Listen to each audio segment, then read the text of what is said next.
નમસ્કાર, હું પ્રવીણ. ચોમાસુ સત્ર ચાલી રહ્યું છે. સંસદમાં ચોમાસાની સિઝન પણ છે એટલે ચોમાસુ સત્ર કહેવાય. પણ સંસદમાં ચર્ચાનો દુકાર છે. લોકશાહીની સર્વોચ્ચ સંસદ, જ્યાં હું, તમે, આપણા સૌના જે પ્રતિનિધિઓ છે, સાંસદો છે, જેને આપણે ચૂંટીએ છીએ મત આપીને, તે જઈને બેસે છે અને આમ જનતાના પ્રશ્નો અને મુદ્દા, જે ગંભીર મુદ્દાઓ છે તે અંગે ચર્ચા કરે છે. પણ ચોમાસુ સત્ર 19 તારીખથી શરૂ થયું. અત્યાર સુધીમાં હંગામો અને વિપક્ષોએ જે વિરોધ કર્યો તેના ભેટ ચડી ગયું. સતત વિરોધ બંને સદનોમાં, રાજ્યસભા, લોકસભા. ગઈકાલે તો સ્પીકર ઓમ બિરલાએ તાકીદ પણ કરી, ચેતવણી પણ આપી, અપીલ પણ કરી કે સંસદની ગરિમા જાળવો, સંસદમાં હેલ્ધી ચર્ચા થવી જોઈએ. પણ પેગાસસ છે, કૃષિ કાયદા છે, સાથે સાથે કોરોના છે. બહુ મુશ્કેલ સમયમાંથી પસાર થઈ રહ્યો છે દેશ. હેલ્થ ઇમરજન્સીમાં છીએ આપણે. આ પરિસ્થિતિમાં જો સંસદ સત્ર બંને ગૃહોમાં હોબાળો અને વિરોધ વચ્ચે જો ચર્ચા ન થાય તો આમ જનતાને શું મળ્યું? કેમ કે તમે બધા જ મત આપીને સાંસદોને મોકલો છો સંસદ, અને સંસદની જવાબદારી પણ છે, સાંસદોની જવાબદારી પણ છે કે દેશની વર્તમાન દશા અને આવનાર દિશા તેના પર તંદુરસ્ત ચર્ચા કરે. પણ આ પરિસ્થિતિમાં લાંબા સમયથી વિરોધ ચાલી રહ્યો છે. કોંગ્રેસે સંસદ બહાર વિરોધ કર્યો. જે તમામ વિપક્ષી દળો છે તે પણ રોજ પ્લે કાર્ડ લઈને પહોંચી રહ્યા છે. રાહુલ ગાંધી તો ટ્રેક્ટર લઈને પહોંચ્યા. જ્યારે સવાલ થયો આપણા કૃષિ મંત્રીને નરેન્દ્રસિંહ તોમરને કે મોક સંસદ ચાલી રહી છે જંતર મંતર પર, તો કૃષિ મંત્રી કહે છે કે દેશમાં તો એક જ સંસદ છે, મોક સંસદનો કોઈ અર્થ નથી. પણ જો દેશમાં એક જ સર્વોચ્ચ સંસદ છે તો ચર્ચા કેમ નથી થઈ રહી? સાંસદો, તમામ વિપક્ષી દળો, સરકારના સાંસદો પણ એ ગરિમા કેમ નથી જાળવી રહ્યા? ગંભીર સવાલ છે, ચર્ચાનો દુકાર છે. જ્યાં ચર્ચા થવી જોઈએ ત્યાં ચર્ચા થઈ રહી નથી. તમને જાણીને નવાઈ લાગશે જ્યાં આંકડાઓ આવી રહ્યા છે, જે તમે, હું, આપણે સૌ સાંસદોને સંસદમાં મોકલીએ છીએ. જે સંસદ સત્ર ચાલે છે, 1 મિનિટનો ખર્ચ 2.5 લાખ રૂપિયા છે. અને સતત આજ 30 જુલાઈ સુધી સતત હોબાળાના કારણે પૂરતી કાર્યવાહી ન થઈ, મુખ્ય ચર્ચાઓ ન થઈ. આપણે સૌ જાણીએ છીએ કોરોના કાળમાં લાખો મા બાપ એવા છે જેને પ્રાઇવેટ સ્કૂલમાંથી દાખલો કઢાવીને તેમના બાળકોને સરકારી સ્કૂલમાં મોકલ્યા છે. સરકારી સ્કૂલોમાં પણ ડ્રોપઆઉટનો રેશિયો વધ્યો છે. હજુ પણ કોરોનામાંથી બહાર નથી આવ્યા. મોંઘવારી એક મુદ્દો છે. ઘણા બધા મુદ્દા છે પણ ચર્ચા નથી. ચર્ચાનો દુકાર છે. 1 મિનિટમાં 2.5 લાખનો જો ખર્ચ થતો હોય આપણા સાંસદો પાછળ, કે સાંસદો, આપણા પ્રતિનિધિઓ ત્યાં સંસદમાં બેસી આપણી વાત કરે, આપણા મુદ્દે ચર્ચા કરે, પણ સાંસદો, વિપક્ષી દળો અને સરકારના સાંસદો પણ જો ગરિમા ન જાળવી શકતા હોય, આ આજની વાત નથી. વિપક્ષ જ્યારે બદલાયેલું હતું 2014 પહેલા, ત્યારે પણ પૂરેપૂરા સત્રો વિરોધમાં વહી ગયા અને પૈસાનો વ્યય થયો. આમ પણ પૈસાનો વ્યય તો આમ આદમી સમજી શકે કે પેટ્રોલ ડીઝલમાં જે દામ દેવાઈ રહ્યો છે, જન કલ્યાણકારી યોજનાઓના નામે થઈ પણ રહી છે યોજનાઓ, તો પછી સામે પૈસાનો વ્યય કેમ થઈ રહ્યો છે? 2.5 લાખ ખર્ચ 1 મિનિટનો, 1 દિવસનો ખર્ચ 9 કરોડની આસપાસ, 1 કલાકનો 1.5 કરોડ, 6 કલાક એવરેજ ચર્ચા થાય. પણ આ સંસદ સત્ર પૂરું થઈ જશે, ચોમાસુ સત્ર નીકળશે શું? અને સામાન્ય સવાલ પણ થાય કે સાહેબ, સર્વોચ્ચ સંસદ છે, આમ જનતાનો અવાજ કે આમ જનતાના મુદ્દા જો સંસદમાં નહીં ચર્ચાય, તેના વિશે ચર્ચા નહીં થાય, તો બીજે ક્યાં થશે? સરકારના જ મંત્રી કહી રહ્યા છે દેશમાં એક જ સંસદ છે અને ગરિમાનું અમે, તમે સૌ, આપણે જાણીએ છીએ ગરિમા કેટલી છે આપણા સંસદની. લોકતંત્રમાં સંસદ એક મંદિર છે, પણ એ જ મંદિરમાં તમામ સાંસદો જે વિરોધ કરી રહ્યા છે, એક ટીએમસી ના સાંસદ સસ્પેન્ડ પણ થયા રાજ્યસભામાંથી, ત્યાંથી જનતાને પોતાના મુદ્દે નિરાશા હાથ લાગી રહી છે. તો આજનો સૌથી મોટો સવાલ એ છે કે સર્વોચ્ચ સંસદમાં જો જનતાની વાત નહીં થાય, તેના મુદ્દે ચર્ચા નહીં થાય, તો આખરે ક્યાં થશે? આજ મુદ્દે ચર્ચા કરવા માટે આપણી સ્ટુડિયોમાં બે રાજકીય વિશ્લેષક છે. વરિષ્ઠ ડોક્ટર હરિદેસાઈ, યોગેશ સુરગર, બંનેનું સ્વાગત છે. કોંગ્રેસના પ્રવક્તા તરીકે હેમાંગ રાવલ જોડાશે, દીપક જોશી ભાજપના પ્રવક્તા તરીકે જોડાશે. તમામનું સ્વાગત છે. વિપક્ષથી શરૂઆત કરીએ.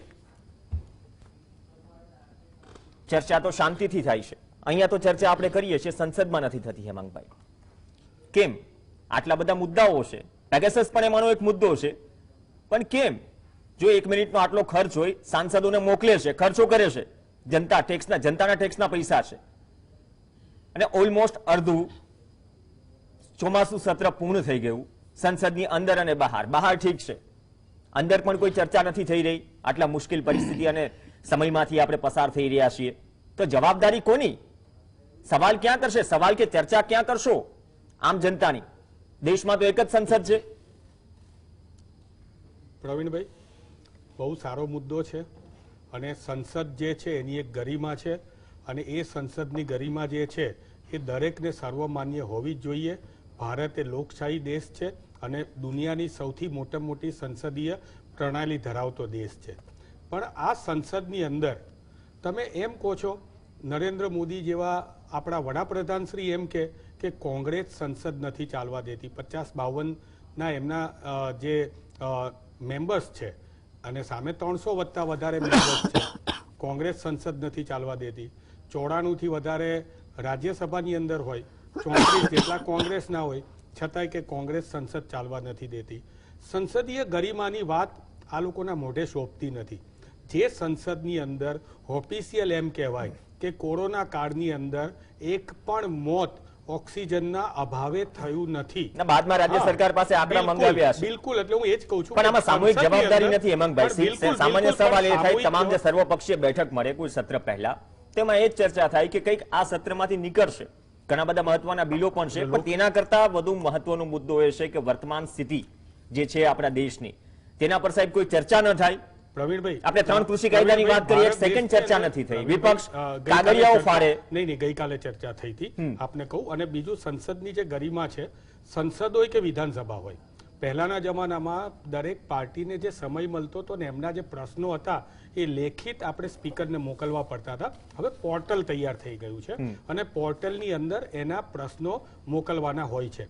પરંતુ જે સંસદમાં જે કંઈ પણ કાયદા અથવા કાનૂન થવાના હોય એને પહેલેથી વિપક્ષને વિશ્વાસમાં લઈને કાર્ય કરવું પડે. હું તમને એક ઉદાહરણ આપું. મનમોહન સિંહજીની સરકાર વખતે તમે આમ બેલેન્સ કરો. તમે અત્યારે બોલ્યા કે રાહુલ ગાંધી, તમે એટલે કે જે બધા ચર્ચા કરી રહ્યા ના, 2004 પહેલાના આંકડા છે, કેટલી સંસદ ચાલી, કેટલી નહીં. દીપકભાઈ છે એના માટે. હું એ જ કહું છું કે રાહુલ ગાંધી એના માટે સવાલ કરી લઈશ. રાહુલ ગાંધીજી એ સંસદમાં ટ્રેક્ટર લઈને ગયા. તો ભૂતકાળમાં અટલ બિહારી વાજપેયીજી પણ સંસદની અંદર ગાડું લઈને ગયા હતા. એ વખતે 19 દિવસ સંસદને બંધ રાખી હતી. 2.5 લાખના હિસાબે આપણે એનો પણ હિસાબ કરવો જોઈએ. પરંતુ લોકપાલના મુદ્દે તમે જોયું, સંસદ વિપક્ષોએ બંધ કરાવી હતી. આજે સિક્યુરિટીનો દેશની આ જે પેગાસસ મુદ્દો છે, એ પેગાસસ મુદ્દો એ માત્ર રાહુલ ગાંધીની જાસૂસી થઈ છે એનો નથી. દેશના જજો, દેશના મોટી ઇન્સ્ટિટ્યુશનના જે હોદ્દેદારો છે તે, વિરોધ પક્ષના નેતાઓ અને પત્રકારોની પણ જાસૂસી થઈ છે. તો માત્ર વિપક્ષ 3 જ સવાલ પૂછે છે કે ભાઈ આ પેગાસસ સોફ્ટવેર જે છે એ સરકારો જ ખરીદી શકે છે, તો આપણે ખરીદ્યું છે કે નહીં, હા કે ના. બીજા નંબરે, જો ખરીદ્યું હોય તો કોની જાસૂસી કરવામાં આવેલી છે, અને ત્રીજા નંબરે એના પૈસા કેટલા ચૂકવવામાં આવેલા છે. આના માટે સંસદીય સમિતિને તપાસ સોંપવામાં આવે, પરંતુ એ પણ તપાસ સોંપવામાં નથી આવી. જો સંસદને વિપક્ષ ચલાવતું ના હોય તો શા માટે સંસદીય સમિતિની બેઠકમાં ભારતીય જનતા પાર્ટીના સાંસદોએ બહિષ્કાર કર્યો? કારણ કે એની અંદર ચર્ચાવાનો હતો મુદ્દો પેગાસસનો. જો નેશનલ સિક્યુરિટીની વાત હોય તો કોંગ્રેસ એટલી ગંભીર છે કે ભૂતકાળમાં રાત્રે 2 વાગ્યા સુધી પણ સંસદ ચલાવીને આજ ભારતીય જનતા પક્ષના શાસકોએ અમેરિકાના અણુ કરારનો વિરોધ કર્યો હતો અને એ પાસ કર્યો હતો નેશનલ સિક્યુરિટી માટે. સામૂહિક જવાબદારી તમામ વિપક્ષો એક સાથે બહાર આવે છે, ટીએમસી સાથે કોંગ્રેસ બહાર આવે છે, સપાના સાંસદો બહાર આવે છે. હું એમ જ કહું છું તમામ સાથે મળીને ચર્ચા કરો ને. હું એના માટે વસ્તુ નથી થઈ રહી સંસદમાં, બંને ગૃહમાં. હું એ જ કહું છું કે એના માટે પહેલા તો સરકારને મોંઘવારીનો પ્રશ્ન છે એની ચર્ચા નથી કરવી, સરકારને ખેડૂતોનો પ્રશ્ન છે એની ચર્ચા નથી કરવી, મહિલા સુરક્ષાનો પ્રશ્ન છે એની ચર્ચા નથી કરવી, બેરોજગારીનો પ્રશ્ન છે એની ચર્ચા નથી કરવી. ના ના બિલકુલ નથી એવું. વોકઆઉટ તો એક પ્રતિકાત્મક રીતે એક કે 2 કલાક માટે કરવામાં આવે છે, કઈ સંપૂર્ણ કરવામાં નથી આવ્યું. ભૂતકાળની અંદર સુષ્મા સ્વરાજજી સ્વર્ગસ્થ હતા, એમણે કેટલી વાર વોકઆઉટ કરાયેલું છે. અત્યારના સ્મૃતિ ઈરાનીજીએ મોંઘવારી બાબતે કેટલી વાર વોકઆઉટ કરાયેલું છે. નરેન્દ્ર મોદીજી તો માની લઈએ હેમાંગભાઈ સિમ્પલ વાત છે. અત્યારે ચર્ચા બધી થઈ, બધાને હવે માની લઈએ ને કે આગળ પણ આવી સ્થિતિ રહેશે. માની લઈએ જનતા માની લે ને એના ટેક્સના પૈસાનો વ્યય થતો રહેશે. સંસદની ગરિમા નહીં જળવાય. દેશ માટે સિક્યુરિટીનો પ્રશ્ન એટલો જ મહત્વનો છે, સાથે સાથે આ બધા જ પ્રશ્નો મહત્વનો છે. અને સરકાર જે સવાલ કરી રહી છે એ પણ મહત્વનો છે. વિપક્ષ તરીકે તમે સવાલ કરો એ પણ મહત્વનો છે. પણ આવનાર સમય શાંતિથી કોઈ ચર્ચા થશે કે નહીં? બિલકુલ. પહેલા તો એના માટે સરકારની જવાબદારી છે. સરકાર કહી દે કે અમે આની તપાસ કરાવીશું. આક્ષેપો થયા છે એની તપાસ જો ફ્રાન્સની સરકાર કરાવી શકતી હોય, ઇઝરાયલ જ્યાં એનએસઓ કંપની છે એ તપાસ કરાવી શકતી હોય, તો સરકાર શા માટે તપાસથી દૂર જાય છે? દાઢીમાં તિનકો છે. દીપકભાઈ, તમામની સહિયારી જવાબદારી છે. હું અહીંયા કઈ ભાજપ કોંગ્રેસ નહીં કરું. તમામ સાંસદો સામે સવાલ છે અને સંસદની ગરિમા પણ જાળવવાની હોય છે. ભૂતકાળમાં પણ થતું, અત્યારે પણ થઈ રહ્યું છે. તો શું ચોમાસુ સત્ર એમને વિરોધના ભેટ ચડી જશે? ચર્ચા કેમ થશે? આટલા મુશ્કેલ સમયમાંથી આપણે પસાર થઈ રહ્યા છે. આટલા બધા મુદ્દાઓ છે, ગંભીર મુદ્દાઓ છે. અર્થતંત્ર પાટા પર નથી, ફી ભરવાના ફાફા છે, મોંઘવારી છે, કૃષિ કાયદા છે, પણ ચર્ચા નહીં.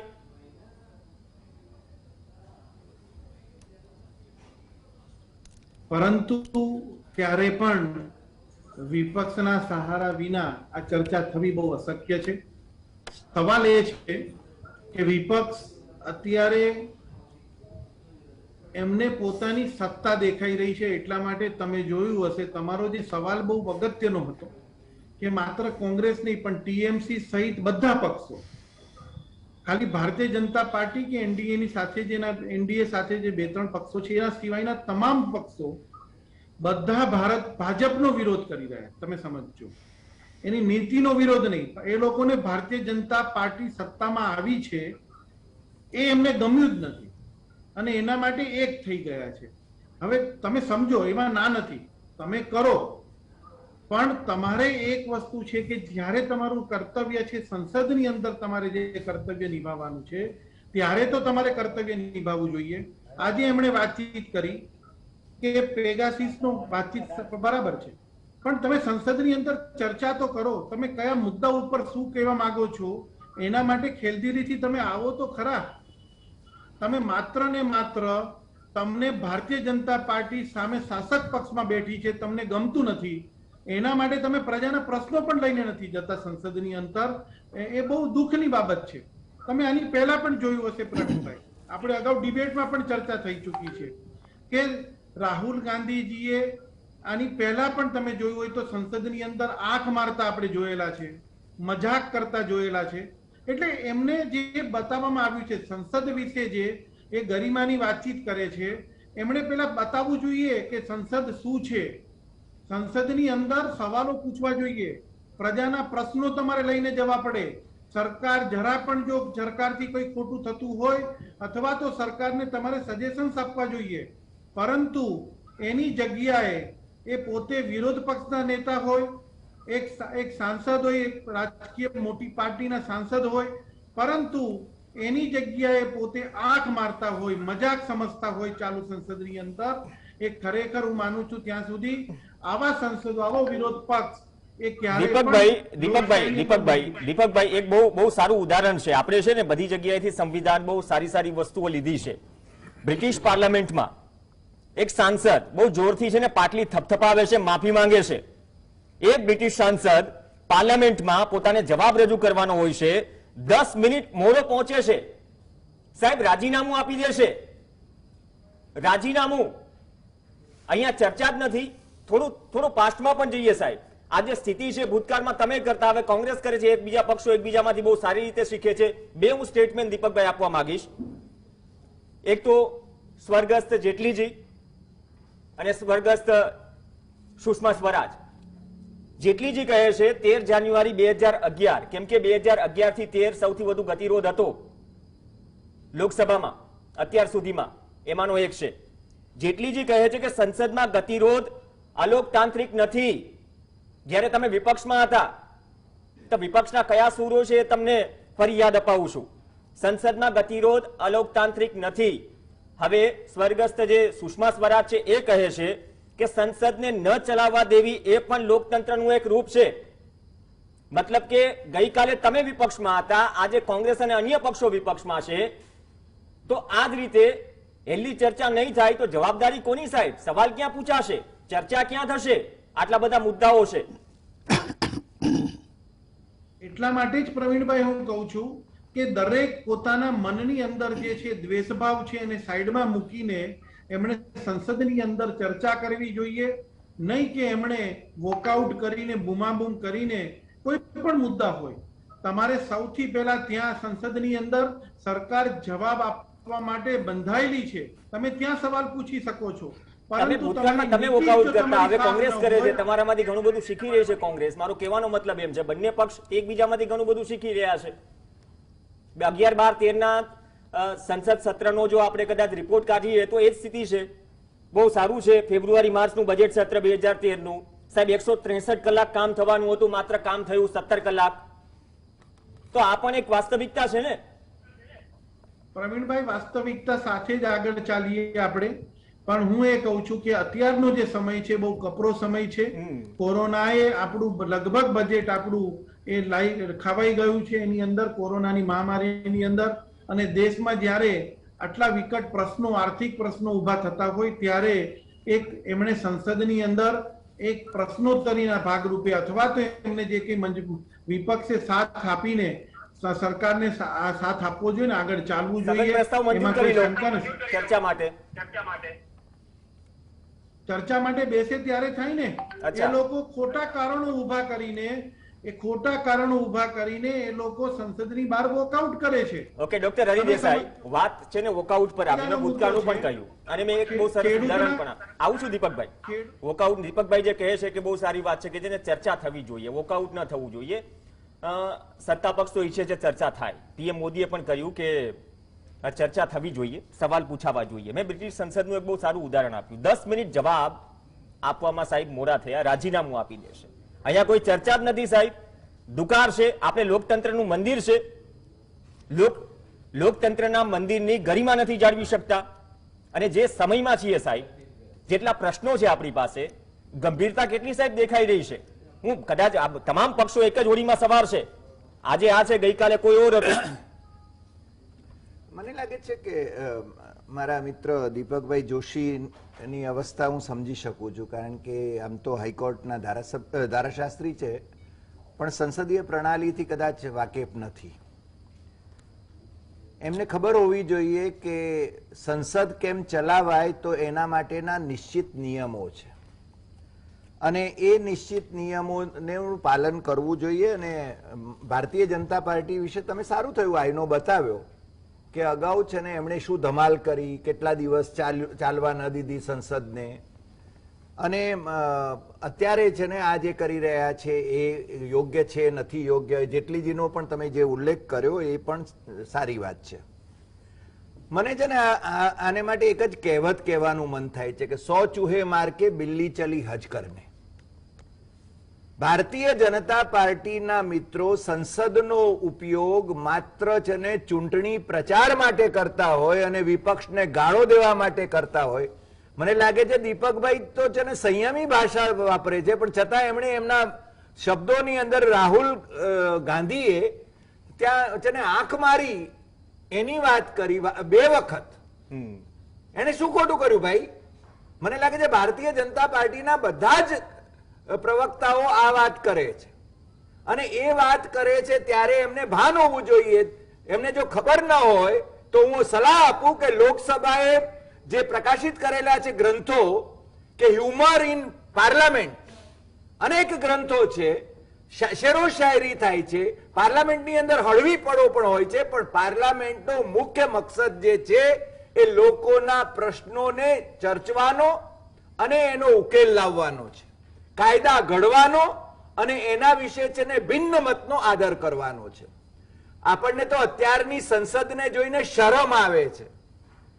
ક્યારેક સરદાર પટેલ, પંડિત નહેરુ અને આ બધા જાયન્ટ્સ જ્યારે હતા, વિપક્ષમાં પણ ડોક્ટર રામ મનોહર લોહિયા જેવા માણસો પણ હતા, અટલ બિહારી વાજપેયી જેવા માણસો પણ હતા, ત્યારે છે ને જે ગરિમાપૂર્ણ ભાષણ, અભ્યાસપૂર્ણ ભાષણ થતા હતા એ ભાષણ છે ને અત્યારે નથી થતા, કારણ કે અભ્યાસ કરવા માટે કોઈ તૈયાર નથી.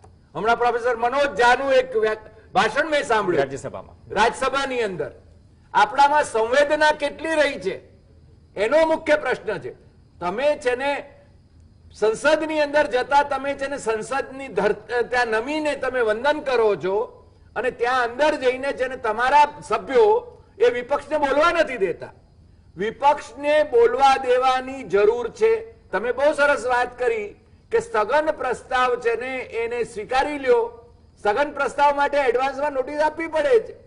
આખા દેશની સુરક્ષા જ્યારે જોખમમાં છે, જ્યારે છે ને પેગાસિસનું છે ને આખું સોફ્ટવેર એ સરકાર જ ખરીદી શકે છે, જ્યારે ઇઝરાયલ એ કંપની ઉપર દરોડા પાડે છે, ફ્રાન્સ છે ને એની તપાસ નીમે છે અને મને લાગે છે ફ્રાન્સમાંથી તો ઘણા ચમત્કારિક આપણને પરિણામો મળવાના છે, ત્યારે આ દેશમાં છે ને જાસૂસી આ સોફ્ટવેરથી થઈ છે.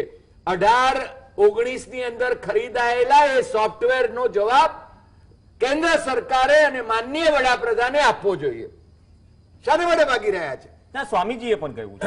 સ્વામીએ તો સૌથી પહેલા કહ્યું છે, સૌથી પહેલા કહ્યું છે. બીજું, 1962માં જ્યારે ચીન સાથેનું આપણું યુદ્ધ ચાલુ હતું ત્યારે સંસદની અંદર વિપક્ષ એ યુદ્ધની અને આપણી તૈયારી કેટલી છે, આપણી પાસે સામગ્રી કેટલી છે, કઈ સ્થિતિ છે એને માટે છે ને કેવા કેવા સવાલો કરતો હતો. રેકોર્ડ ઉપર છે દીપકભાઈ, અને એ તમે વાંચો તો તમને ખબર પડશે કે પંડિત નહેરુને ભાંડવામાંથી બહાર આવી આપણા પ્રથમ વડાપ્રધાન, એના માટેનો આદર આપણે વ્યક્ત કરીએ.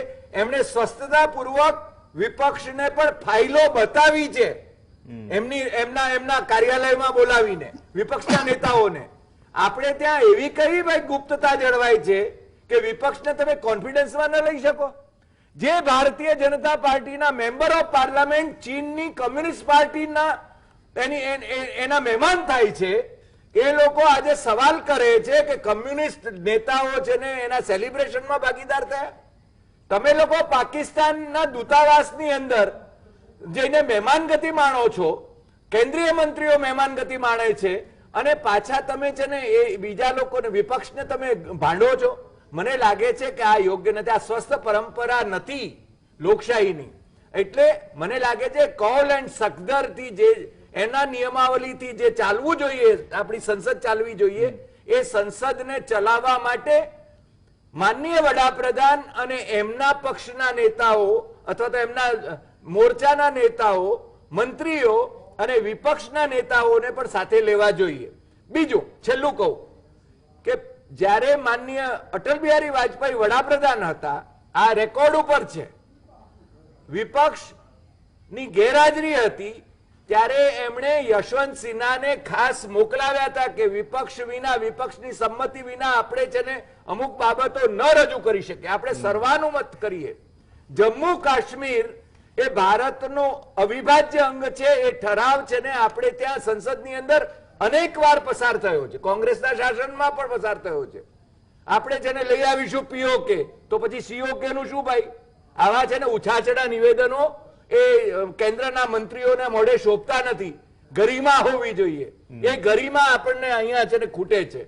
અને એટલા માટે જ કહું છું કે જે આપણા છે ને છેલ્લા કેટલાક દાયકાઓ આઝાદી પછી આપણે ત્યાં સંસદ જે રીતે ચાલતી હતી, અથવા તો બંધારણ સભાના જે ભાષણો છે, મને લાગે છે ભારતીય જનતા પાર્ટીના મિત્રોએ અને કોંગ્રેસના મિત્રોએ એ વખતના ભાષણોનો અભ્યાસ કરવો જોઈએ, પણ એમને અભ્યાસનો સમય જ નથી. અને સાહેબ સૌથી મોટી વાત 1952માં હું આંકડા જોતો તો 150 થી વધુ વખત લોકસભામાં સિટિંગ થયું.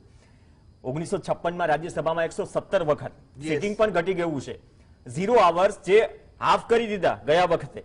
આ વખતે સવાલ એ પણ છે ઇન્ડિપેન્ડન્ટ તરીકે, બ્રેક માટે રોકાઈશું, યોગેશ સુરગર સાહેબ પણ છે કે દરેક પ્રતિનિધિ છે, કદાચ નાના પક્ષનો પણ હોય, સાંસદ છે, એ કોઈ એરિયાને બિલોંગ કરે છે, તે વિસ્તારની વાત મૂકવી છે. રાષ્ટ્રીય સ્તરના આટલા બધા પ્રશ્નો છે, પણ સાથે મળીને જો કામ કરવાની વાત હોય, સ્વસ્થ ચર્ચાની વાત હોય, તો સાહેબ કાલે તમે આમ કર્યું હતું, આજે અમે આમ કરીશું, એનાથી ક્યાંથી ચાલશે? એનાથી એવું જ થશે કે મિનિટે 2.5 લાખ રૂપિયા જનતાના ટેક્સના પૈસા તેનો વ્યય થશે. પછી ભલે આપણે 100 રૂપિયા 60 રૂપિયાથી વધારેનો ટેક્સ ભરતા હોઈએ કે ભાઈ સરકારની આવક ઓછી છે, અત્યારે થોડો ટેકો કરો, યોજનાઓ પણ ચાલી રહી છે, પણ તો સામે આટલો વ્યય કેમ? સાંસદો બેઠા છે શાના માટે? લોકતંત્રના આટલા મોટા મંદિરમાં ગરિમા ન જાળવી શકે સંસદની, તો સાહેબ આપણે કયા લોકતંત્રની વાત કરીએ છીએ? બ્રેક બાદ ચર્ચા યથાવત છે, ઘણા બધા મુદ્દાઓ છે, અને બાકીનું જે સત્ર છે તેમાં પણ કદાચ આ મુદ્દે ચર્ચા થાય અપેક્ષા છે, કેમ કે આમ જનતા પણ સિમ્પલ સવાલ કરશે, સાહેબ સંસદમાં અમારી ચર્ચા નહીં કરો તો કરશો ક્યાં? બ્રેક બાદ ચર્ચા. લોકસભાનું ચોમાસું સત્ર અડધું પૂર્ણ થઈ ગયું, પરંતુ ચર્ચા નહીં, ચર્ચાનો દુકાર છે. આટલા બધા મુદ્દાઓ છે, વિપક્ષ ધાંધલ ધમાલ કરે છે, વિરોધ કરે છે, જે દરેક વિપક્ષ કરતો આવે, 2014 પહેલા પણ કરતો, પણ અત્યારની સ્થિતિ બહુ મુશ્કેલ સમયમાં છે, જ્યાં આમ જનતાના પ્રશ્નો વિશે ચર્ચા થવી જોઈએ ત્યાં દુકાર છે. સંસદની ગરિમા નથી જળવાતી, તો બાકીનું સત્ર છે શું આ જ રીતે ચાલશે? ફરીથી એ સવાલ રિપીટ કરું છું, આમ જનતા જેને સંસદને ચૂંટીને ત્યાં મોકલ્યા છે એ સવાલ કરે છે કે સાહેબ અમારા સવાલ કે અમારી ચર્ચા તમે સંસદમાં નહીં કરો તો ક્યાં કરશો? યોગેશ સુરગર આપણી સાથે છે. યોગેશભાઈ, સંસદનું કામ ન માત્ર કાયદા ઘડવાનું, પણ એ કાયદા પર તંદુરસ્ત ચર્ચા કરવાનું પણ છે. એ જ નથી થઈ રહ્યું. મુશ્કેલીઓ તો અલગ વાત છે, અત્યારે જે પરિસ્થિતિમાં છીએ આપણે, વોકઆઉટ કરીને નીકળી જવું 2014 પહેલા ભારતીય જનતા પાર્ટી કરતી હતી, અત્યારે કોંગ્રેસ સહિત બાકીનું વિપક્ષ કરે છે. તો આમાં કોણ કોને શિખામણ આપે છે? એકબીજાને આઈનો બતાવવાનું કામ કરે છે. પ્રવીણભાઈ, કોંગ્રેસને 100 કરતા વધારે વર્ષો થયા અને ભારતીય જનતા પાર્ટીને તો હજુ હમણાં આંગળીને વેડે ગણાય એટલા વર્ષ થયા. 7 વર્ષ એટલે નહીં, રાજ્યમાં આવે ને એની સ્થાપના થયા ને, પણ એ તો 51 થી ગણાય, જનસંઘ એમ કે છે, એમ ગણો તો પણ હવે ઘરમાં જો બાપ બીડી પીતો હોય તો છોકરો એનું જોઈને શીખે બીડી પીતા. એમ કોંગ્રેસે જે કંઈ કરેલું એ જોઈને ભાજપ અત્યારે શીખે છે. કોંગ્રેસે એમના વખતમાં કેટલી બધી રીતે દબાણ કર્યા હતા, આ કર્યા હતા, એ બધું જ હતું, અને ભારતીય જનતા પાર્ટી અત્યારે એની પાસેથી આ બહાનાબાજી શીખે છે.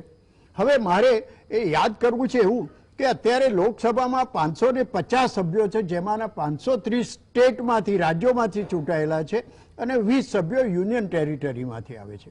હવે આ લોકો જ્યારે ચૂંટાય છે, સાહેબ મારું ગણિત બહુ કાચું છે, પણ લોકસભાનું એક ચૂંટણી લડવી એટલે લગભગ 25 લાખ વોટો, 25 લાખ નાગરિકોને તમે રિપ્રેઝન્ટ કરો છો, અને એના માટે કેટલો ખર્ચો કરવો પડે છે. મને તો લાખોમાં બોલવું કે કરોડોમાં બોલવું એ સમજ નથી પડતી, પણ બહુ પૈસા જોઈએ. હવે આ કરીને તમે જ્યારે જનપ્રતિનિધિ તરીકે પાર્લામેન્ટમાં બેસો છો ત્યારે તમારું કામ શું છે?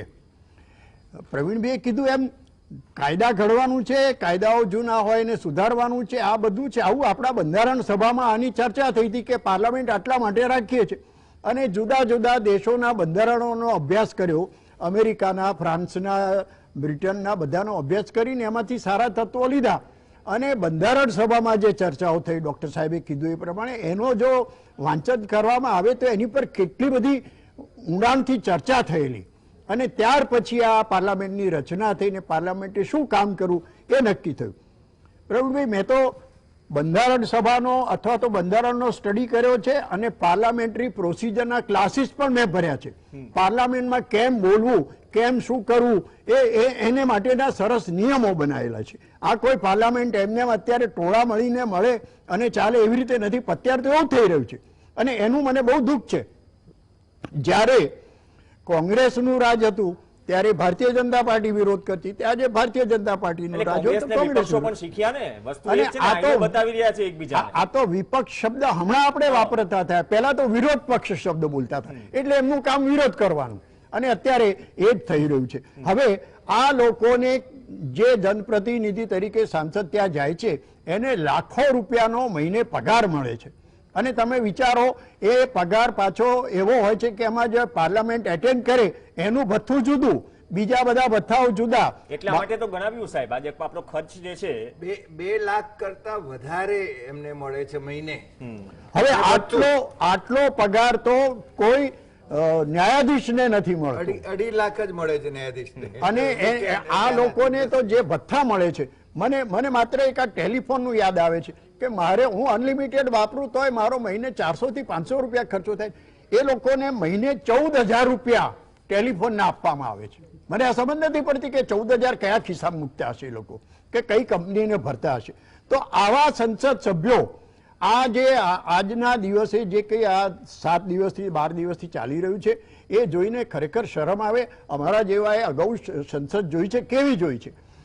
અમદાવાદના ચૂંટાયેલા પાર્લામેન્ટના સભ્ય પુરુષોત્તમ માવલંકર વિરોધ પક્ષમાં હતા, કોંગ્રેસની સામે જીત્યા હતા.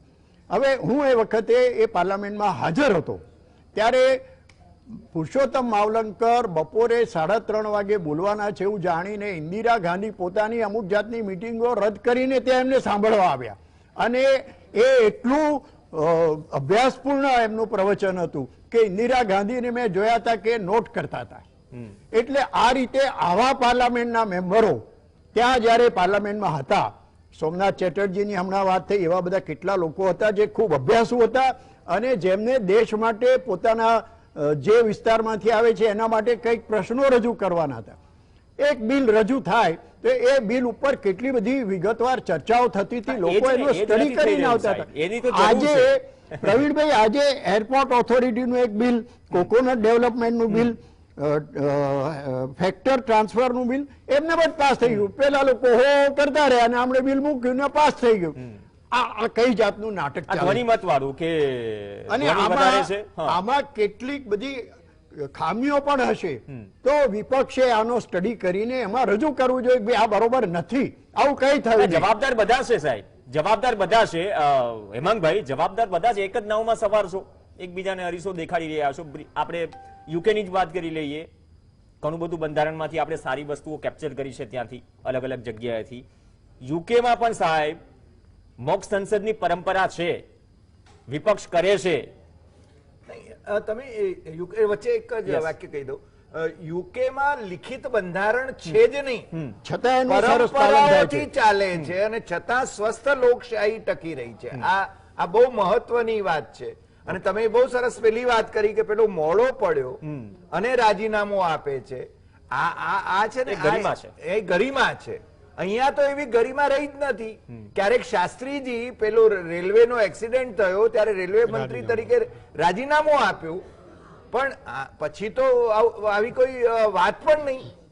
તમે સાહેબ બ્રિટિશ પાર્લામેન્ટની વાત કરો, મેં પાર્લામેન્ટ ત્યાંની જોઈ છે, અને એટલી નાની જગ્યા છે, ત્યાંના જેટલા મેમ્બરો છે એટલી તો ત્યાં સીટ નથી, બાકીના લોકોએ ઉપર બેસવાનું, ઉભા રહે, અથવા તો જેને બોલવાનું છે એને જ નીચે બેસવાનું હોય, અને એટલી ગરિમા સાથે એ લોકો વાત કરતા હોય છે. આપણને એમ લાગે કે ભલે બ્રિટિશરો ઓર્થોડોક્સ કે જે કહેવાતું હોય, પણ શિસ્ત પાલનમાં એમના જેવી પ્રજા કોઈ નહીં. આપણે એ તો નથી શીખ્યા. હેમંતભાઈ, મોક સંસદ ને સિરિયસલી સત્તા પક્ષમાં લે છે ત્યાંની પાર્લામેન્ટમાં. તમે મોક સંસદ તો કરતા નથી. સંસદમાં જે કહ્યું કે એકાદ બે બિલ પાસ થઈ ગયા, તેમાં ચર્ચાનો કોઈ સ્કોપ નથી, પાછળથી તમે જ વિરોધ કરશો. મતલબ કે બાકીનું, મેં ત્યારે સવાલ કર્યો હતો, બાકીનું જે સત્ર બચ્યું છે આમાં જ ભેટ ચડી જશે ને? અપેક્ષા ન રાખે તમામ વિપક્ષો પાસે, બિલકુલ સરકાર પાસેથી પણ ન રાખે, તમામ એક જ નાવમાં સવાર છો. ના, એવું બિલકુલ નથી. સંપૂર્ણ વિપક્ષો પાસેથી જે પણ પ્રજાને અપેક્ષા છે, કારણ કે અત્યારે આપણે કોરોના કાળમાં જે દીપકભાઈએ કીધું એ બિલકુલ સાચું છે કે આપણે કોરોના કાળનો કપરો સમય છે. પરંતુ મારે એ કહેવું છે દીપકભાઈને કે આ કપરા સમયની અંદર જો તમે વાત કરતા હોય તો આ કપરા સમયમાં પણ તમે હવે 9 દિવસ અહીંયા ગુજરાતમાં આની ઉજવણી કરવાના છો, તાઇફાઓ કરવાના છો, પૈસા ખર્ચવાના છો. આ પણ એક પૈસાનો કોના એક પૈસા? વ્યર્થ છે. આપણા સરકાર આપણા પ્રજાના પૈસા આપણા ટેક્સના વાપરી રહ્યા છે, ટેક્સના પૈસા વાપરી રહ્યા છે. ખેર એ વાત બીજી છે, પરંતુ મારે કહેવું છે કે અત્યારે દીપકભાઈએ કીધું અને માનનીય હરિભાઈએ પણ જે એની વાત કરી એ બિલકુલ સાચી કે રાહુલ ગાંધીજી એક નાનકડી એવી હ્યુમર કરી અને એને તો જાણે કેટલી મોટી ભૂલ કરી, કોઈ બીભત્સ વસ્તુ કરી દીધી. આવા પ્રકારની વાતો કરીને સંસદની ગરિમા એ સંસદની બહાર પણ લજવાય છે. એક બહુ હરિભાઈ એક નવું એક વિશ્લેષણ અહીંયા કહું કે એ જે રમૂજ જેની સાથે કરવામાં આવી હતી એ જ્યોતિરાદિત્ય સિંધિયા અત્યારે ભારતીય જનતા પક્ષના સાંસદ બનીને અત્યારે મંત્રી બનીને બેઠા છે. એ ભૂલી ગયા કે એક આંગળી હોય તારે 4 આંગળી આપણી બાજુ હોય છે. પરંતુ આવા જવાનું તો રહે, હા, જતું બિલકુલ, રહેશે. હા, ભલે, એ તો આવા રહે છે. જવાનું તો એ તો ચાલે. પણ પણ પ્રવીણભાઈ, એ તો તમે બહુ- મીડિયામાંય ચાલે છે, ઓકે, આવા ઓકે, જવાનું ઓકે, બધે ઓકે, ચાલે આવા છે. જવાનું ચાલુ પરંતુ રહેશે. આપણે જે વાત કરીએ હેમંતભાઈ, છીએ- હેમંતભાઈ, હું જી. એક નાનો મુદ્દો ઉમેરી દઉં. મેં એટલા માટે સવાલ ઉઠાવવાનું કે ચર્ચા કરવાની વાત કરી. તમે જે ખેડૂત આંદોલનને સંપૂર્ણ સમર્થન આપો છો કૃષિ કાયદા સામે, આપીએ જ છે. સંયુક્ત કિસાન મોરચાએ વ્હીપ જારી કર્યું છે તમામ વિપક્ષો માટે બિલકુલ. કે વિપક્ષના સાંસદો સંસદમાં તેમનો અવાજ ઉઠાવે, પણ વિપક્ષના સાંસદો તો ટ્રેક્ટર લઈને બહાર છે, ગાંધી પ્રતિમા પાસે છે. તો આ વ્હીપનો તો અનાદર કર્યો ને. તમે જે આંદોલનને સમર્થન કરો છો ટ્રેક્ટર એના વિશે લઈને તો બોલો સંસદમાં સાહેબ. ટ્રેક્ટર છે એ ખેડૂતોનું સન્માનજનક નહીં, પ્રતીક સન્માનજનક છે છે. અને એ ટ્રેક્ટર લઈને જવું એ કોઈ ગુનો નથી. ના, અને ગુનો ટ્રેક્ટર નથી. લઈને ગયા ટ્રેક્ટર અને લઈને જાઓ, પણ ટ્રેક્ટર અંદર લઈને ચર્ચા કરો. સંસદમાં ગયા એ પણ એક પ્રકારનું ખેડૂતોને સમર્થન હતું. એ અહીંયા હું આપને જણાવી દઉં. વાત કરીએ વિપક્ષની અને સત્તા પક્ષની જવાબદારી.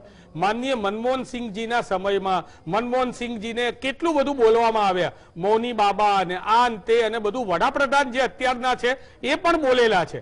છતાં પણ મનમોહનસિંહજીના સમયની અંદર અધિકારોનો દાયકો રહ્યો. એમણે વિપક્ષને ભેગા કરીને જ્યારે પણ સંસદ બોલાવવાની હોય એની પહેલા ત્યાં સંસદની અંદર ભેગા થાય અને એ વિપક્ષને સંપૂર્ણ કાર્યક્રમોની રજૂઆત કરતા હતા. અને તમે જુઓ આરટીઆઈ રાઇટ ટુ જે હતો આરટીઆઈ નો કાયદો, રાઇટ ટુ ઇન્ફોર્મેશન નો, એ અધિકારનો કાયદો લાવ્યો, જેના લીધે અત્યારે ભારત દેશની અંદર ભ્રષ્ટાચારો ખુલી રહ્યા છે. અને એ જ આરટીઆઈ નો કાયદો અત્યારે લૂલો કરવામાં આવ્યો છે. બીજી વાત છે એ જ વખતે આરટીઈ નો રાઇટ ટુ એજ્યુકેશન નો કાયદો આવ્યો કે જેના લીધે અત્યારે ગરીબ વિદ્યાર્થીઓ ભણી શકે છે. આ જ મનમોહનસિંહજીના હું કાયદાઓ એટલા માટે આ બધા ગણાવું છું કે એ જ વખતે આરટીએફ રાઇટ ટુ ફૂડ નો કાયદો આવ્યો કે જેના લીધે અત્યારે તમે કોરોના કાળની અંદર લોકોને મફત અનાજ પહોંચાડી શકો છો. હેમંતભાઈ, તો હું એ જ કહું છું, સારા કાયદાઓ છે, સારી યોજનાઓ છે. હેમંતભાઈ, આ બધા કાયદાઓ બન્યા ક્યાં? પ્રવીણભાઈ, હું એ જ કહું છું કે આ ચર્ચાઓ સંસદમાં નથી બન્યા. સંસદમાં. પણ એ સત્તા પક્ષ અને વિપક્ષે આટલો બધા ધમાલ કર્યા હોવા એ છતાં ચર્ચાઓ થઈ ને. સંપૂર્ણ તો બહુમતીથી ચર્ચા કરો કરવામાં સાહેબ. આવ્યા. પણ એ વખતે અમે ધારો કે લોકપાલની માગણી કરી તો લોકપાલની ચર્ચા કરવા માટે તૈયાર થઈ ગયા. નિર્ભયા કાંડની અંદર તમે જાણે એ વખતના સ્વર્ગસ્થ શીલા દીક્ષિતે પોતે બળાત્કાર કરી દીધો હોય એ પ્રકારની વાતો કરતા હતા. નિર્ભયા કાંડના લીધે તમે બંધ કરાઈ અને કુલદીપ સેંગરને તમે સપોર્ટ આપો છો. આવા બધાની વાતના જે આ દોડા ધોરણ છે હું એ જ કહેવા માંગુ છું સંસદમાં આવો, કે અત્યારે સંસદમાં આવો. હેમંતભાઈ, સંસદમાં આવો. આમ તો બિલકુલ બહાર છો. સંસદની અંદર હું એ જ કહું છું કે અચ્છા. સંસદની અંદર સરકાર માત્ર સંસદીય સમિતિને તપાસ સોંપી દે. અચ્છા. આ દેશની સિક્યુરિટીનો મામલો છે, ખેતીનો મામલો પણ અગત્યનો છે, મોંઘવારીનો પેટ્રોલના ભાવનો મામલો પણ અગત્યનો છે અને સાથે સાથે શિક્ષણ બેરોજગારીનો પણ એટલો જ અગત્યનો છે. અને દેશની સિક્યુરિટી જે છે એના માટે પણ સહેજ પણ સમાધાન થઈ શકે નહીં. માટે અત્યારે સરકારની જવાબદારી છે. સિમ્પલ કહી દે કે હા અમે તપાસ કરવા તૈયાર છે અને આ પ્રશ્નની ચર્ચા કરવા તૈયાર છે. કાલથી સંસદ ચાલુ થઈ ઓકે, જશે. ચલો, બહુ સારી ચર્ચા છે. બહુ રોકટોક વગર અહીંયા તો ચર્ચા થઈ રહી છે, સંસદમાં નથી થતી. દીપકભાઈ, સત્તા પક્ષ કહે છે સત્તા પક્ષ ગંભીર છે, વિપક્ષ કહે છે અમે ગંભીર છીએ. તકલીફ પ્રશ્ન ક્યાં ક્યાં છે? છે? પ્રશ્ન ક્યાં છે? તકલીફ ક્યાં છે? તો ચર્ચા કેમ નથી થતી? પહેલા તો હું તમારા સવાલનો જવાબ આપી દઉં. જી. પ્રવીણભાઈ, આમાં શું છે એ જે કે છે અમે સિરિયસ છે, બહુ વાત સાચી છે. સિરિયસ હોય તો એમણે એમનો પર્સનલ જે છે આ જે પેગાસસનો જે છે પ્રશ્ન એને સાઈડમાં મૂકીને વાહ. એમણે ખેડૂતોનો મુદ્દો લેવો જોઈએ ને સંસદને ચલાવવી જોઈએ. એમણે સંસદનો મુદ્દો, બેરોજગારીનો મુદ્દો છે એમણે સંસદમાં ચલાવવો જોઈએ. પરંતુ એમને પોતાના પર્સનલ ઈગોસ, પોતાના પર્સનલ એજન્ડા માટે એ ખેડૂતના પ્રશ્નો સંસદમાં નથી મૂકતા, એ બેરોજગારીના પ્રશ્નો નથી મૂકતા, અત્યારે જે કોરોના જે મહામારીમાંથી પસાર થઈ રહ્યો છે એના કોઈ પ્રશ્નો નથી મૂકતા. એ એટલી શરત મૂકે છે કે કમિટી હા પાડી દે એટલે અમે કાલથી ચાલશું. કમિટી પાસે મૂકવામાં શું આવ્યું છે? માત્ર ટેલિફોન જે ટેપિંગ વાળા જે કેસીસના વાત મૂકવામાં આવી છે, એનો પર્સનલ ઇસ્યુ છે. તમે એ પણ મૂકી શકો છો, એમાં ના નથી. પણ સવાલ ક્યાં છે કે જો આટલી બધી જો પ્રજાની ચિંતા હોય તો એ લોકો એમ કેવું જોઈએ કે હા એ મુદ્દો પણ અમે મૂકીએ છીએ અને આ મુદ્દાની પણ અમે ચર્ચા કરવા માંગીએ છીએ. જ્યારે હરિભાઈએ બહુ સરસ રીતે એમનો આક્રોશ મેં જોયો, એક તરફી આક્રોશ જોયો, બહુ સરસ વાતચીતો કરી કે આગળ આ થતું હતું, આગળ આ થતું હતું. પણ હું હરિભાઈને એટલું પણ કહીશ કે આગળ પણ જ્યારે અગાઉ જ્યારે આવી ચર્ચાઓ થતી હતી ને ત્યારે રાજકીય નિષ્ણાંતો બહુ પક્ષપાતી ભલે વર્ણન નતા કરતા, તટસ્થતાથી ચર્ચા કરતા હતા. આજે એમણે જે ચર્ચાઓ કરીને મને દુઃખ લાગે છે. એમણે મને એટલું પણ કીધું કે વકીલ છે પણ સંસદ નથી જાણતા. કાંઈ વાંધો નહીં, મને કીધું છે, મને કોઈ એનો અફસોસ પણ નથી. પણ કહેવાનો મતલબ એટલો છે કે એમણે જ્યારે વાતચીત કરી, નહેરુના ઉદાહરણો આપ્યા, વાજપેયીજીના ઉદાહરણો આપ્યા, પણ સરકારે જે કામગીરી કરેલી છે એ વખતની જ્યારે વિરોધ પક્ષ પણ એટલો સબળ હતો, વિરોધ પક્ષ પોતે પણ ખેલદિલીથી ચાલતો હતો અને શાસક પક્ષ પણ ચાલતો હતો. અત્યારની પરિસ્થિતિ તમે સમજો, અત્યારે જે પરિસ્થિતિ ચાલી રહી છે એમાં એ લોકો પર્સનલ એજન્ડા સાથે ચાલે છે. તમામ પક્ષો એક સાથે એક ભેગા થઈ ગયા છે માત્ર ભારતીય જનતા પાર્ટીની વિરુદ્ધમાં. શું આ પર્સનલ એજન્ડા ન કહી શકીએ? વિપક્ષ તો વિપક્ષ હોય ને સાહેબ. એક વાત પણ જો વિપક્ષ તો વિપક્ષ હોય ને. કયો પર્સનલ એજન્ડા? આવું શું એમાં? વિપક્ષ તો વિપક્ષ હોય ને. આ તમારા ટેલિફોન ટેપિંગ, આનાથી વધારે મારે શું સમજાવવાનું? પર્સનલ એજન્ડા તમે છે. ખેડૂતોનો પ્રશ્ન લઈને જાઓ ને, તમે ખેડૂત મોંઘવારીનો પ્રશ્ન લઈને જાઓ, બેરોજગારીનો પ્રશ્ન લઈને તમે કરો ને. સંસદ ચાલવા દો, અમે એ કહીએ છીએ. તમારા માટે એના પછીના દિવસો પણ છે આંદોલનો કરવા માટે. આ સરકારના સારા કામોને બદનામ કરવા માટે પછીના દિવસો પણ તમારી પાસે છે. પણ જ્યારે સંસદ ચાલવાની વાતચીત આવે ત્યારે તમારે સંસદ ચલાવી જોઈએ અને ખેલદિલીથી તમારે પ્રશ્નો પણ પૂછવા જોઈએ. સરકાર છાતી ઠોકીને તમને જવાબ આપશે. અચ્છા, તો સ્થગન પ્રસ્તાવ સિવાય સાહેબ રાજ્યસભામાં રૂલ 267 મુજબ ચર્ચા થઈ શકે. કદાચ અત્યારે ગંભીર મુદ્દાઓ તો ઘણા બધા છે. એ કોરોના લઈ લો કે બાકી બધું સાઈડમાં ચલો, આના ઉપર ચર્ચા કરીએ. મોંઘવારી લઈ લો અથવા તો 3 કૃષિ કાયદા લઈ લો, જેના પર છેલ્લા 8 મહિનાથી તનાતની છે. 6 મહિનાથી ખેડૂતો અને સરકાર વચ્ચે વાતચીત બંધ છે. તો રાજ્યસભામાં પણ આ ઓપ્શન છે ને સાહેબ. એ વિકલ્પનો ઉપયોગ કરીએ અને અપેક્ષા રાખે કે વિપક્ષ પણ એમાં જોડાય, ન માત્ર હો હલ્લા કરે. 100% આ વસ્તુ થવી જોઈએ. હા, ના તો કરો ને, તમારા હાથમાં છે સાહેબ. હા, અમે તો તૈયાર છીએ ને. આજે પણ આદરણીય વડાપ્રધાને તો યુઝ કરો સાહેબ, રૂલ 267 યુઝ કરો રાજ્યસભાનો. એમણે માત્ર ને માત્ર સરકારને બદનામ કરવી છે, નહીં કે પ્રજાના પ્રશ્નો અંદર ઉઠાવવા છે. અચ્છા હરિભાઈ, મેં આ રૂલની વાત કરી રાજ્યસભામાં. કદાચ એટલી ગંભીર સ્થિતિ મને દયા આવે છે મારા મિત્રના નિવેદનથી કે એ છે ને વિરોધ પક્ષનો એજન્ડા પોતે સેટ કરવા માંગે. મોંઘવારી બીજું દીપકભાઈ, હું તમને સાંભળતો તો વચ્ચે નહોતો બોલ્યો. તમારો આક્રોશ વચ્ચે નહોતો બોલ્યો હું. પણ એક તરફી તમે દીપકભાઈ વચ્ચે નહોતો બોલ્યો. ના ના, વચ્ચે નહોતો બોલ્યો. મારે સરકારની મારે કોંગ્રેસની સરકારની કે ભારતીય જનતા પાર્ટીની સરકારની આરતી ઉતારવાની જરૂર નથી. તમે પોતે જ કબૂલો છો કે મેં નહેરુની પણ વાત કરી ને અટલ બિહારી વાજપેયીની પણ વાત કરી. ગરિમા જે કહેવાય એ નહેરુએ ગરિમા જાળવી હતી. 62ના યુદ્ધમાં નહેરુને જે પ્રશ્નો થયા હતા વાંચી લો, પાર્લામેન્ટની ડિબેટ, તમને ખબર પડવી જોઈએ. અને બીજું, અટલ બિહારી વાજપેયીએ કહ્યું હતું વચ્ચે નહીં બોલો, એમ કહું છું. દીપકભાઈ વચ્ચે નહીં બોલવાનું પ્લીઝ. થોડું ડેકોરમ જાળવીએ પ્લીઝ, પૂરતો સમય મળશે. અટલ બિહારી વાજપેયીએ કહ્યું કે વિપક્ષ વિના છે ને આપણી સંસદ ચાલી શકે નહીં અને દેશના નિર્ણયો સર્વાનુમતે લેવાય. આ અટલ બિહારીની ગરિમા હતી. બીજું, ભારતીય જનતા પાર્ટી જ્યારે સત્તામાં હોય તો વિપક્ષો બધા એક થાય અને પ્રજાના પ્રશ્નો, સિક્યોરિટીનો પ્રશ્ન, દેશની સિક્યોરિટીનો પ્રશ્ન, જર્નલિસ્ટોની સિક્યોરિટીનો પ્રશ્ન, પાર્લામેન્ટના મેમ્બરની સિક્યોરિટીનો પ્રશ્ન એ છે ને કઈ મહત્વનો નથી. કે મને નવાઈ લાગે છે કે રાષ્ટ્રીય સુરક્ષાનો પ્રશ્ન બાજુએ સારીને તમે ખેડૂતોની વાત કરો, તમે આની વાત કરો. મને લાગે છે ભારતીય જનતા પાર્ટી આ સંસદ ચલાવવા માંગે છે. આમાં આ છે ને, આ રાજકીય નિરીક્ષકો, પરીક્ષકો, વિશ્લેષકોને ઉપદેશ કરવાનો કે એમણે વાજુ વગાડવાનું સરકારનું નહીં. હો ભાઈ, એ ધંધો અમારે નહીં કરવાનો. જે સાચું હશે ગાય વગાડીને કહીશું, સાચું હશે કે જે મુદ્દાઓ કયા છે એની અંદર ખોટો એક મુદ્દો હોય તો પાછો આપો, એટલા માટે જ બોલાવવામાં આવે છે. તમારી આરતી ઉતારવા માટે નથી. હો ભાઈ. યોગેશ સુરગર, દીપકભાઈ પાસે જવું એ પેલા યોગેશ સુરગર જે વાત કરી ને કે ચલો પેગાસસ કે જાસૂસી વાળું છે એ અત્યારે થોડી વાર રાખો અને ખેડૂતોના પ્રશ્નો છે એ લાવો, અહીંયા શું એજન્ડા સેટ કરો, વિપક્ષ ભેગું થાય છે, વાત સાહેબ એ નથી. એકબીજામાંથી ઘણું શીખે છે. અત્યારે પ્રશ્નો છે, પ્રશ્નોનું નિરાકરણ કઈ રીતે લાવવું જોઈએ, જેના માટે સંસદ છે. એ ખેલદિલી સાહેબ વાપરશે કોણ? ત્યાં જેટલા બેઠા છે સાંસદો એને તો આપણે ચૂંટીને મોકલી દીધા, રાજ્યસભામાં 6 વર્ષ માટે, લોકસભામાં 5 વર્ષ માટે. હવે કોઈ સામાન્ય માણસ તો નહીં જાય ને સંસદમાં કે સાહેબ આ મારો પ્રશ્ન છે. 0 આવરમાં સમય લાસ્ટ સેશનમાં હાફ કરી દેવાયો, અડધો કરી દેવાયો. અત્યારે એ સ્થિતિ નથી, ઉઠાવી નથી શકતા. તો જે તે નાની પાર્ટી કે નાના વિસ્તારમાંથી બિલોંગ કરે છે સાંસદો સાહેબ, એ પણ સવાલો નથી મૂકી શકતા. અને આપણે સત્તા પક્ષ અને વિપક્ષ એકબીજાની ખોટખાપણ કાઢ્યા કરીએ તો આપણે આ જે લોકતંત્રની મજબૂતી છે એને તો નબળી પાડી રહ્યા છીએ. જનતા બહુ સમજદાર છે. પ્રવીણભાઈ, ચિદમ્બરમના એક નાના સરખા મુદ્દા ઉપર ભારતીય જનતા પાર્ટીએ કેટલા દિવસ સુધી પાર્લામેન્ટને બંધ રખાવી હતી? આ જરા ઇતિહાસ જુઓ. એ કોણે કર્યું હતું? એવો કોઈ રાષ્ટ્રીય સુરક્ષાનો યા કોઈ એવો મોટો કોરોના જેવો મોટો મુદ્દો નહોતો, છતાં કેટલા દિવસ સુધી સંસદ બંધ રાખી હતી? એ ભારતીય જનતા પાર્ટી.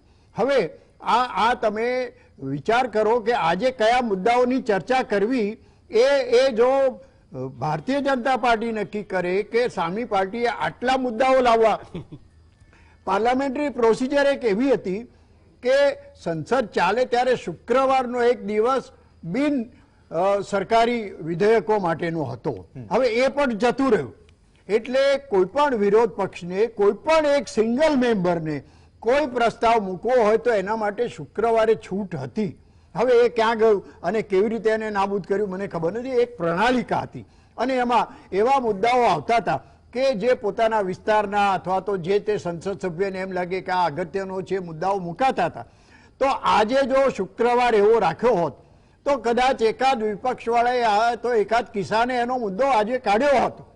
પણ એ નથી વિપક્ષ તો થતું. છે નહીં સાહેબ. 5-10 મિનિટ કલાકમાં વોકઆઉટ કરીને બહાર જતું રહેશે. જે અટલ બિહારી વાજપેયીનું ઉદાહરણ આપ્યું કે તંદુરસ્ત લોકશાહી માટે ચર્ચા માટે વિપક્ષ જરૂરી છે.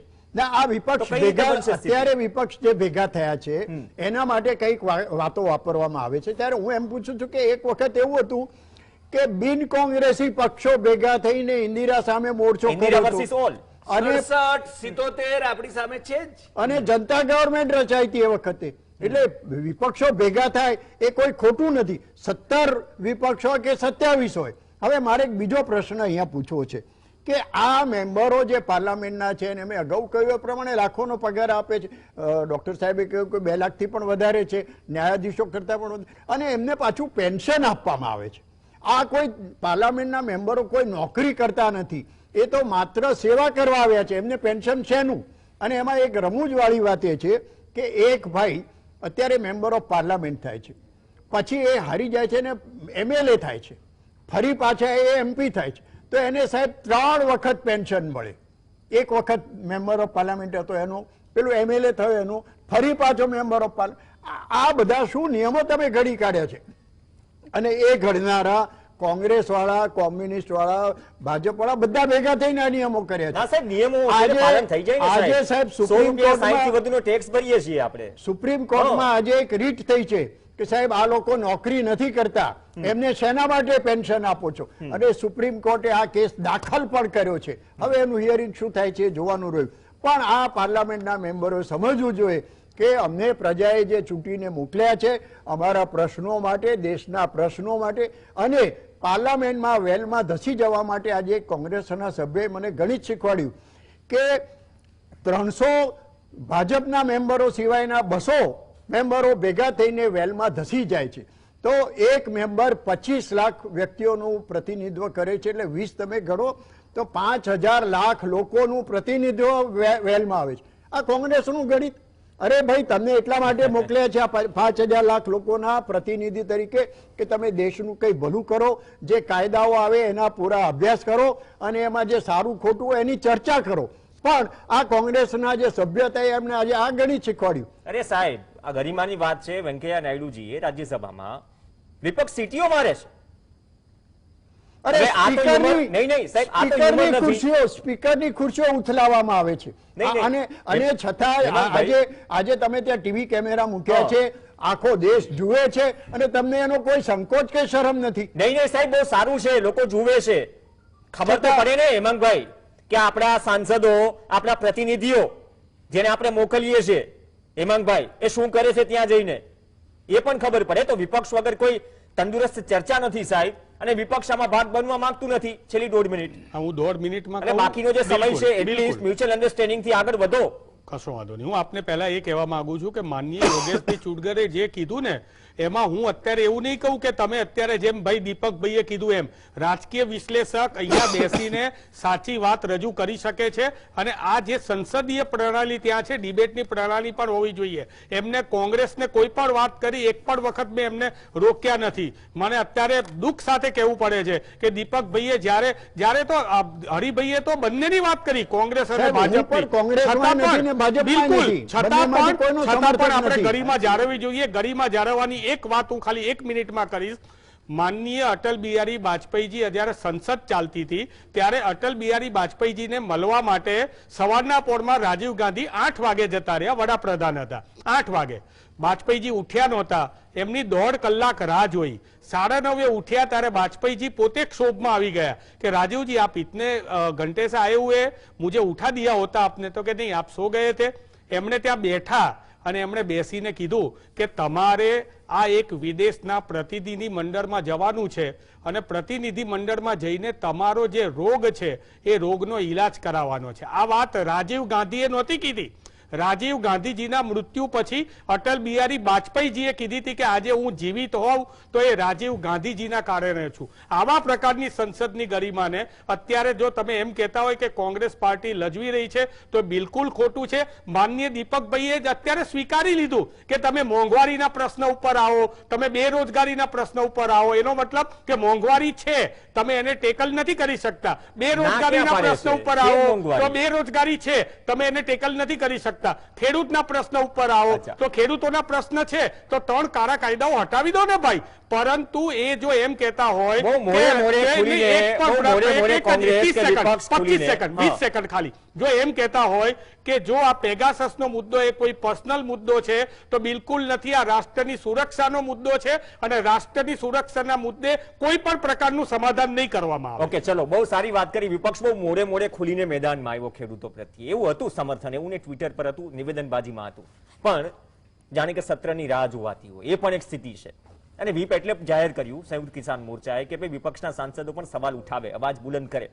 એ ખેડૂતોને પણ, જે અન્નદાતા છે એને પણ વિશ્વાસ છે કે કોઈ તો વાત કરશે સંસદમાં. દીપકભાઈ, ભૂતકાળના જે પણ ઉદાહરણ આપણે જોયા, પાર્ટી પોલિટિક્સ નહીં, પણ એ ગરિમા કે એ ખેલદિલી, સાહેબ માનો છો કે મિસિંગ છે લાંબા સમયથી? આપણે કોઈને વાક કાઢવાનો કે દોષ દેવાની વાત નથી, પણ એ ખેલદિલી નહીં આવે સાહેબ તો લોકહિતની વાત ક્યાંથી થશે? 1.5 મિનિટ. મારે કહેવાનું પહેલેથી જ એક હતું કે હું કઈ ભૂતકાળને વાગોળવા નતો માંગતો. અત્યારની હાલની પરિસ્થિતિને આપણે જોઈએ તો એક વસ્તુ છે કે બંને પક્ષોએ ભેગા થઈને સંસદની અંદર તો એટલીસ્ટ એમની હાજરી હોવી જોઈએ, એમણે એમનો મત મૂકવો જોઈએ, એમાં કોઈ શંકાને સ્થાન નથી. ત્યાં ધારો કે સરકાર જવાબ ના આપે તો પછીના દિવસો પણ છે, લોકો પ્રજાને સમક્ષ લઈ શકે છે. પરંતુ એ લોકોએ સંસદની અંદર આવી રીતે વોકઆઉટ કરીને જે એમની જવાબદારીથી જે દૂર થાય છે એ ન થવી જોઈએ, એમાં કોઈ શંકાને સ્થાન નથી. મારે એટલા માટે કહેવું પડ્યું, હરિભાઈ એટલે સુધી બોલી ગયા કે પેલા રાહુલ ગાંધી આંખ મારે તો ચાલે, એટલે મારે કહેવું પડ્યું. અને ત્યારે નરેન્દ્રભાઈ નમન કરીને અંદર જાય છે એનો અર્થ એ ઊંધો લે છે. કહેવાનો મતલબ એવો છે, તમે બેવના ઉદાહરણો શું કામ આપો છો? સવાલ એટલો જ છે, એક જ વસ્તુ છે કે આજની તારીખમાં ભારતીય જનતા પાર્ટી હોય કે કોંગ્રેસ હોય, બંને પાર્ટીઓએ ભેગા થઈને સંસદ ચલાવવી જોઈએ. પ્રજાના પ્રશ્નો લેવા જોઈએ, કારણ કે અત્યારે જે દેશ છે જે પરિસ્થિતિમાંથી પસાર થઈ રહ્યો છે એના માટે એકતા જરૂરી છે, બંને પક્ષોનો સાથ અને સહકાર જરૂરી છે, એકતા જરૂરી છે, સાથ સહકાર જરૂરી છે. અપેક્ષા રાખીએ કે તમારા મોઢામાં ઘી કેળા દીપકભાઈ આવું થાય. 10 સેકન્ડ છેલ્લી હરિભાઈ કંઈક કહેવા માંગતા હતા. મને જે કહેવું તું એ છે, હું માનનીય વડાપ્રધાન નરેન્દ્ર મોદી વિશે કોઈ આડીઅવળી ટિપ્પણી નથી કરતો. જો તમે મંદિર સમજતા હો તો ત્યાં જે ભાષા વપરાય એ ભાષા છે ને ગરિમાપૂર્ણ હોવી જોઈએ, સંસદીય ભાષા વપરાવી જોઈએ. સંસદની એક આખી છે ને એની પરિભાષા હોય છે, કયા શબ્દો વપરાય અને કયા શબ્દો ન વપરાય એનો છે ને એ નિયમો હોય છે, કોલ અને શકદર એની નિયમાવલી છે. એટલે આનો છે ને અમલ થવો જોઈએ. અને બીજી વાત મને લાગે છે ભાઈએ જે કહ્યું કે અટલજીએ જે વાત કરી કે હું રાજીવ ગાંધીને કારણે છે ને જીવિત છું, એ અટલજીએ રાજીવના ગુજરી ગયા પછી વાત કરી હતી. એટલે આ છે ને મેટર ઓફ ફેક્ટ છે. અને જે રીતે માધવસિંહ સોલંકીએ અક્ષરધામ માટે જમીન આપી અને ભરતસિંહ ઈચ્છતા હતા કે આપણે છે ને આને ચૂંટણીનો મુદ્દો બનાવવો જોઈએ, પણ માધવસિંહે કહ્યું હતું કે નહીં, આ મુદ્દો ક્યારે ન બનાવાય. એટલે ટૂંકમાં એ આ ગરિમાની વાત છે. ઓકે, સમયનો અભાવ છે, પણ સમય ઘણો છે હજુ પણ સંસદમાં, જે વેડફાય નહીં. અમારો હેતુ માત્ર ચર્ચા કરવાનો હતો. સંસદ લોકતંત્રનું મોટું મંદિર છે, જેની ગરિમા સાંસદોએ જાળવી રાખવી જોઈએ. અને લોકતંત્રમાં ચર્ચા સિવાય કોઈ વાતનો નિવેડો ન આવી શકે. અને ચર્ચા માટે સંસદથી બીજું કોઈ વિકલ્પ વધારે અનુકૂળ ન હોઈ શકે. સંસદ છે, સર્વે સર્વા છે, સર્વોચ્ચ છે. અપેક્ષા રાખીએ કે વાતો થઈ આ ડિબેટમાં એ જ રીતે ચર્ચા થાય લોકસભા અને રાજ્યસભામાં. આભાર તમામ મહાનુભાવો આપણી સાથે જોડાયા. આ સાથે ચર્ચામાં હાલ બસ આટલું જ. નમસ્કાર.